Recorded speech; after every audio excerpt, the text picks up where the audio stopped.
friends, Crystal here. Welcome back to my channel. In today's video, I am so excited to share with you my April 2022 bullet journal setup inside of my everyday planner. This is a planner where I keep everything to do with my home and family life. Now, for this month's theme, I decided to go with a more floral type of design using primarily pinks and greens as my color palette.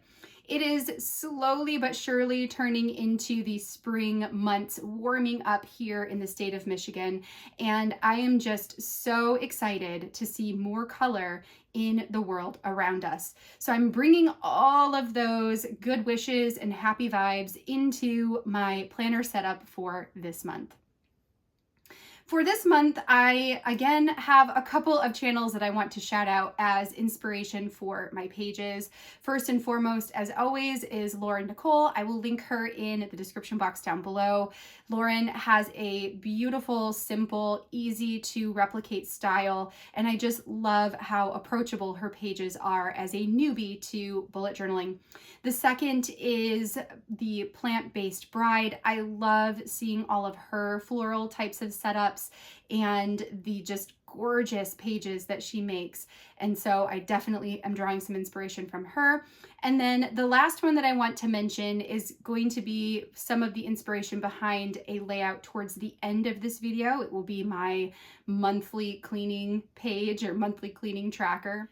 That page was highly inspired by Moxie Dory that has a template, a tracing template that I found over on Pinterest when I was searching for different ideas for layouts to create inside of a bullet journal. In the description down below, I will be sure to link up all of those channels, and I'm also going to throw in there a Pinterest board where I have gathered a bunch of inspiration that I've been going back to in designing my layouts. This is my first year doing a bullet journal, so I am just trying to get as much inspiration as I can and then finding ways to alter it and change it into layouts that work for me and my life, which is definitely my favorite part about bullet journaling. All right, friends, without further ado, let's go grab our beverages, meet at my table, and start planning together. As we begin working on my pages for April, first let's talk about color palette, and that's really what I'm showing you with all of my supplies here. I have pulled out 3 of my Ali Edwards Crafters inks. I have Rose Garden, Astoria, and Wilmette. So that is a darker pink, a very light pink, and a lighter sort of green. I wanted this one to have a more floral feel to it to bring in some of those spring vibes, which is why I went for those pink colors this time. I'm also going to be using one of my Ali Edwards Stories by the Month stamps from April, I believe, of 2021, and that is where this floral piece is from. So it comes with the floral outline, and then there's the little centerpiece that you can put into the middle of the flower. I tried out a couple of different ink combinations and ultimately really liked the way that the dark pink looked with another little dark pink dot in the middle. It darkens it up in the middle enough that you can see that there are, that there's a middle to the flower, but it also keeps the tones a lot the same. I will, in the first couple of pages here, also bring in some of that lighter pink, the Astoria color, but ultimately I'll decide to forego that on most of my pages because it is really, really hard to see. Another decision that I made early on was to use the exact same font for all of my major titles. So my month titles, my tracker titles, my title page title with the word April. That font is a one little word font from Ali Edwards, or a script font, and I'm going to be using it both in the larger size, which is a 6x8 stamp set, and in a smaller size, which is a 4x6 stamp set size. So you'll see a combination of both of those come out here, but I really like keeping that title super cohesive. For the title page, I just had, as you could see before, the month title. I added a subtitle and then some of the flower elements, and I blocked it all in with a frame using my fine liner pen. Next, we're moving into the calendar here. The calendar is where I'm going to be putting all of our major family events that are going to happen throughout the month of April. I am mostly just writing by hand the days of the week, and then I have 3 sections to the right side where I will put 3 goals for the month, keeping that just pretty nice and plain and simple. Next, we're going to move on to a weekly spread. This is the only one I'm going to include in this video, but I will have another video coming later this week that will show you the setups for the other 3 weeks of April. For this one, I wanted to keep all of my days of the week kind of congregated on the left side of this layout. So you'll see here in a little bit that I will draw boxes for each of the 7 days of the week. I do like to keep my Saturday and my Sunday as separate days instead of having a full block for the weekend, because we tend to do a lot on the weekend. So it just is helpful for me to keep those separate. On the right side of this layout, I have a box, a larger box there, where I'm going to keep track of our weekly meal plan.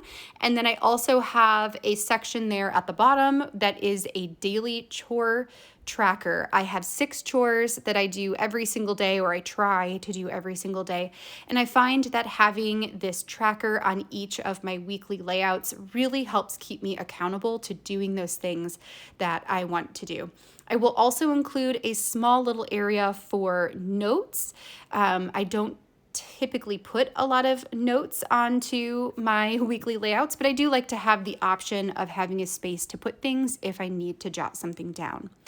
I used a lot of those same stamps that I've been using all along, but I also brought out a smaller stamp set from Carrie Bradford Studio. It's no longer in stock, but she has other ones that have the smaller word size for the days of the week and the months of the year. So I use that for the days and for my meal tracking. For these layouts here, so the left side of this is going to be my habit tracker for the month of April, and the right side is going to be my mood tracker for the month of April. I have a variety of habits that I am trying to build and maintain in my life. I would really, really, really like to start getting up earlier in the morning. So that is one thing that I'm trying to keep track of and hold myself accountable to. I also would like to participate in my skincare routine twice a day. Right now, I'm pretty solid on at least once, but I definitely would like to do my things in the evening and in the morning. I have brushing my teeth twice a day. I have filling out my daily journal. I have reading, picking up a book and reading something every day. And then I also have a tracker for drinking water, which is something I'm trying to get better at. So you can see all of those trackers. I am writing out the days of the month into the little sections underneath my headers, and then I will just color or put a little dot above them when that habit has been completed for that day. For my mood tracker, I used 2 circles to create this kind of circle border with the sections. It's like almost like a pie per se. And then I'm going to be tracking 4 different moods. I had happy, stressed, sad, and mad, I believe. And each of those will have a different color. So on the day, I will just color in a box with that mood's color. Moving on to my last 2 layouts for my April pages. On the left-hand side, I have my home cleaning page. So in my daily or in my weekly layouts, I have my daily items that I would like to get done, my daily trackers. But I also have some things that I try to complete on a weekly basis. I try to clean each of the rooms of our house at least, or at the minimum, at once a week, right? So for the left side, I created this house page, and this is the layout that was inspired by Moxie Dory. And I have inside of each of those larger boxes a room that I would like to clean with a small tracker where I can mark off the box if it was cleaned on week 1, week 2, week 3, week 4. The right-hand side of this layout is a gratitude tracker where I will write one thing I'm grateful for each day of the month. All right, so we are now slowed down for a final flip through of all the pages I created today. As always, if you have questions on anything, please let me know in the comments down below. Make sure to hit the like button if you enjoyed this video and subscribe if you are new to my channel. I'll see you guys next time in the next video.